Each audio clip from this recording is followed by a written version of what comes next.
What is up, you guys? Today, I just got the chance to see Conjuring Last Rites, opening night, and I want to give you guys my thoughts about this. It is the Spooky Mama season after all. We're going to review some spooky movies. Let's jump right into it. Conjuring Last Rites is, of course, the final story in Ed and Lorraine's story in the Conjuring universe. This is the fourth movie in the Conjuring franchise, but, well, I guess the Conjuring main universe. And Lorraine Warren taking a case in West Pittston, which I actually live like 10 minutes away from West Pittston from this house that this movie takes place at. And now, guys, I'm going to be honest here.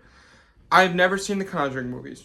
Never did. But once I heard that this movie was coming out, I immediately watched them because I said, hey, this takes place in West Pittston. Never once heard of this story before. And then I asked people around me, my parents, they're like, yeah, I know those Smurls. Yeah, like my dad and stuff, they all knew them. And it's like, this is wild. This is insane information. So figuring out I'm very close to this and like near my hometown, I say I very much enjoyed it, and I actually watched the whole universe before this, excluding some of the movies, but I saw all the Conjuring movies, Nun 2, and Annabelle. Those are the only ones I've seen. And seeing the director of this one, he made Nun 2, which is my least favorite movie in the universe, Conjuring 3, and La Loretta. I'm so sorry. I know that movie, though, has very bad reviews, so I was kind of a little nervous, hesitant for this movie, but I was very excited to see it. So getting into this movie, I'm going to keep it non-spoilers for you guys, but this movie, I think, is pretty good. I actually very much enjoyed it. I won't say it's to the levels of the first one, but everyone's saying that this isn't like the first and second, and I get a lot of people love the first and second. I wasn't massive on the second movie. I gave the second movie like a 76 out of 100. I think this movie's actually to the level of the second movie, if not a little bit more.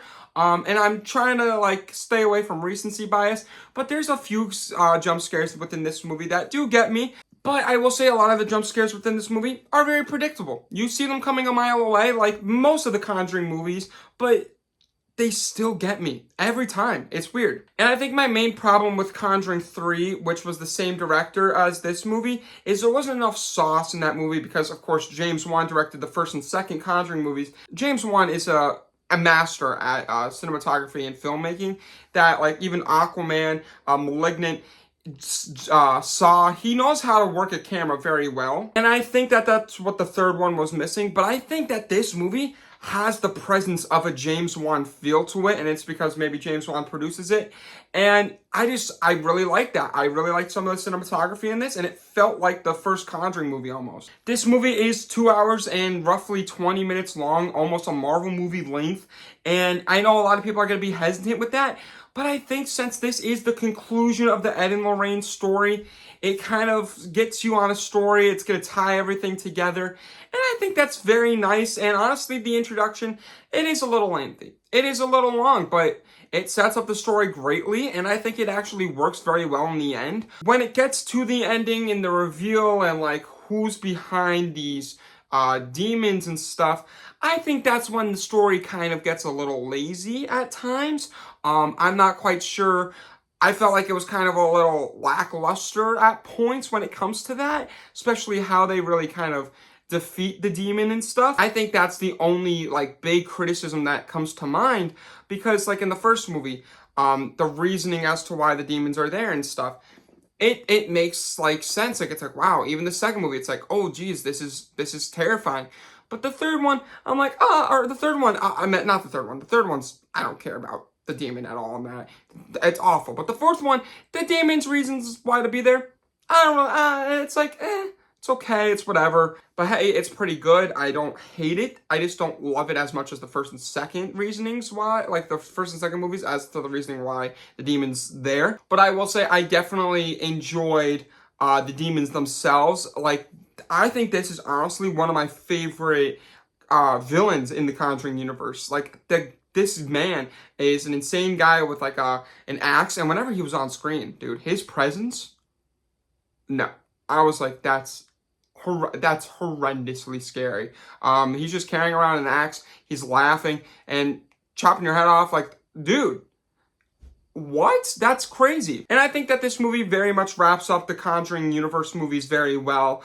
Obviously, I do think that there's going to be more, just maybe not with this Ed and Lorraine. I think there might be possibly a younger Ed and Lorraine Lawrence storyline, or more spin-offs. I would really love to see a Crooked Man spin-off, or a spin-off of these, like, demons. I think that would be pretty cool. Also, this movie kind of has a little bit of a lot of plot lines going around. There's a plot line with Ed and Lorraine, there's a plot line with Ed and Lorraine's daughter, and there's a plot line with the Smurls. And there's a lot going on in it, but I think it all wraps up perfectly. I would have preferred to see more with the Smurls family than Ed and Lorraine at times. I love Ed and Lauren in this movie, or Lauren, I think that they're great, but I would have really preferred to see some more of the Smurls family and what they're going through, especially towards the end. I think the end, how they defeat the monster or the demon kind of is a little, like I said, lackluster compared to the first two movies, especially when it comes to the Smurls character stories. But at the end of the day, I actually had a lot of fun with this movie. Like I said, I saw this with my girlfriend, and I think it's a perfect date movie. It's filled with scares that are going to make you jump. But, you know, obviously you can see them coming. It's not too scary or anything. Like I wouldn't say this is a horrifying movie, but it's definitely very fun. And I think it's a Conjuring movie that is actually pretty good compared to some of them, like The Nun 2 or Annabelle or Conjuring 3. But yeah, here are my overall thoughts on the film, and I think I'm going to give this movie a 79 out of 100. And yeah, I think this movie is, for me, personally better than, I would say, Conjuring 2. I would still say Conjuring 1 is the best one, definitely. But then I would put this, and I know that's going to be a hot take, but that's my hot take of the day.